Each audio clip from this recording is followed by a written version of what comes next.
Soyang tepuk rahsia hati, saban-sabe ingat Allah.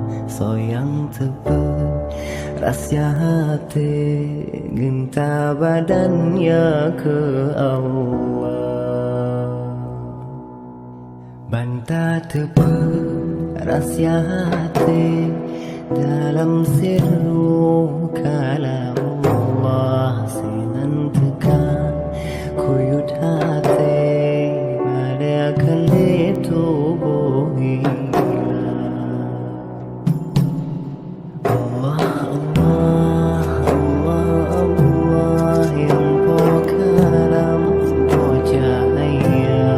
Allah, Allah, Allah, Allah, yang pokaram pojaya.